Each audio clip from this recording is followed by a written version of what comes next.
Hey everyone, it's Richard Metal Fan here, bringing you guys a brand new 2021 album review.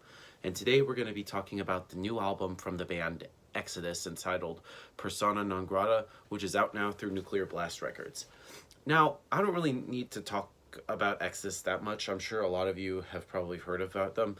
Been around since the 80s, part of the Bay Area thrash scene in the around that time. And a lot of people consider Exodus to be, which should be part of the Big Five, since they've or part of the Big Four with like Metallica, Megadeth, Slayer, and Anthrax, and of course Kirk Hammett from who would later go on in Metallica, playing them.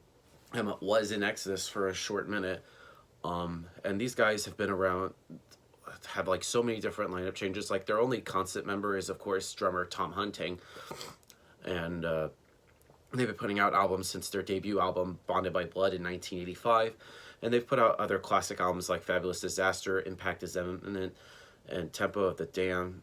And they kind of have like different eras. Like there's the original Paul Bailoff era, rest in peace. There's the original Steve Zetro Zusa era, and then there's the Rob Dukes era, and then the second era of the Zetro. And this album follows up their previous album, Blood In, Blood Out, which came out in 2014. So 7 years since we've heard any new Exodus music. And does this live up or exceed what Blood In, Blood Out has? In my honest opinion, I think it definitely has. I think the band just hasn't lost their edge since the 80s.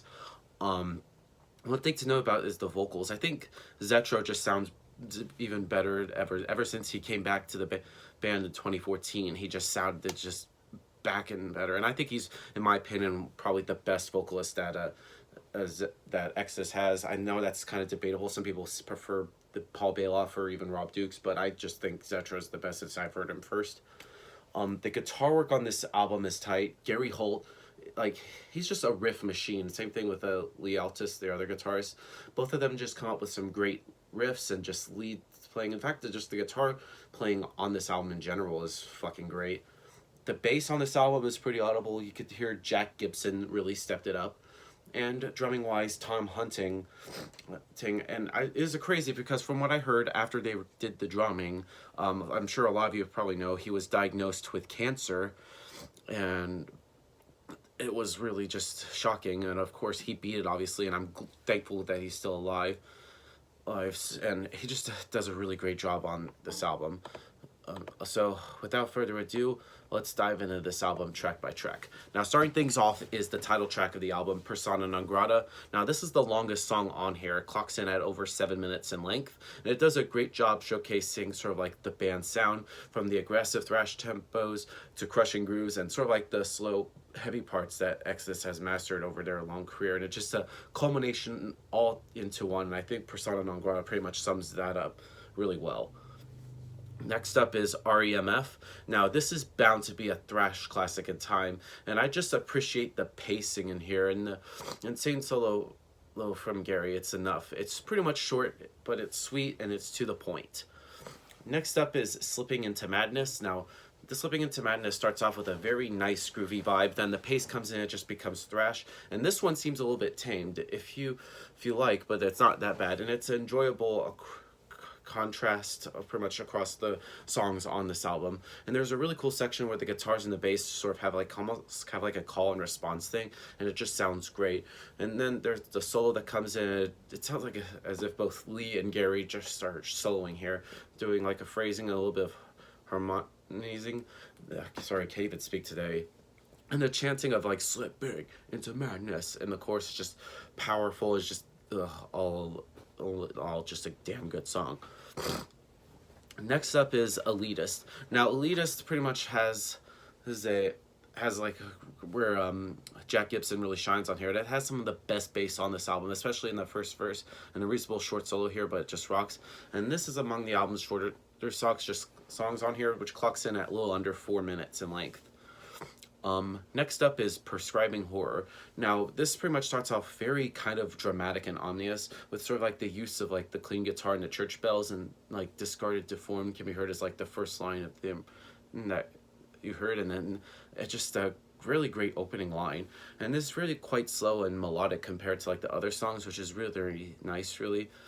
And this is Exodus kind of like showing their versatility in here. um Next up is The Beatings Will Continue Until Morale Improves. Now this song just starts off very raw, and the pace is very fast here, and the bass sort of like keeps the low end as Exodus just thunders along. And the chant here, which sort of like contrasts like Zetro, are really nice. And the solos here is really groovy, and it's kind of cool. And this may be Exodus' shortest song yet, but I don't really let that go unnoticed. Next song on the album is called The Year of Death and Dying. Now this song sort of like generates a hypnotic guitar plucking that invites you into like an energetic trance while he just makes you want to break shit.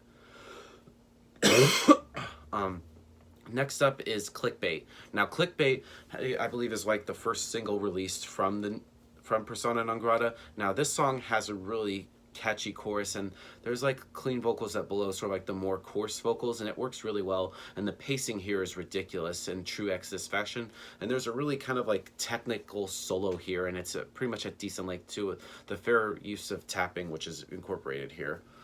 And then we go into a little short instrumental called Cosa del Panto, and I just think it's a little acoustic, a little bit, and there's like some like mild sort of like death tone sort of like creeping in. But every album I feel like needs to be a little bit different for these work, and it's enough to catch the ear without make you thinking that Exodus are trying to do something new for just the sake of it. Next up is Luanic Liar Lord. Now this is a pretty interesting song because this song features a guest appearance from former guitarist Rick Hunholt, who I had the opportunity to see him play live with Exodus a few months ago at Psycho Las Vegas, and that was awesome.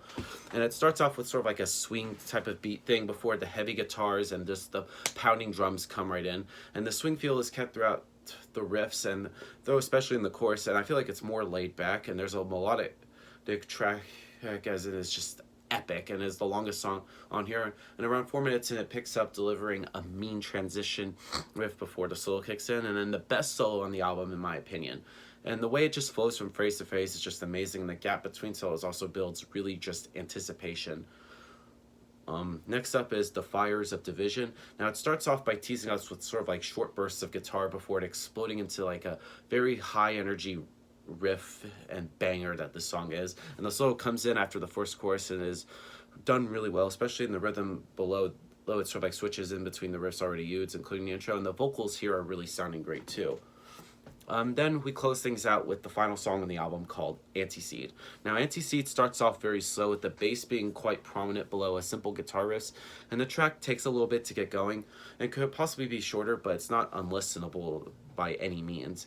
And they pretty much make it up for more than once to get it going, and the drums are very virtuosic is one of the main reasons, and the tempo changes here are completely controlled by the drums, and it works really well, and it builds in the solo, and the uses of triplets are really good, and it has another great solo in here, and I think it's a pretty good way to end the album. Now overall, Persona non Grata by Exodus, really good album, first new taste of Exodus in 7 years, and they pretty much haven't lost it at all. So I had to give this album a score. I'm going to give Persona by non Grata by Exodus a solid 9.5 out of 10. So yeah, that's my review of the album, guys. Let me know in the comments what you guys think about it, and I'll see you all in the next video, and as always, keep it metal.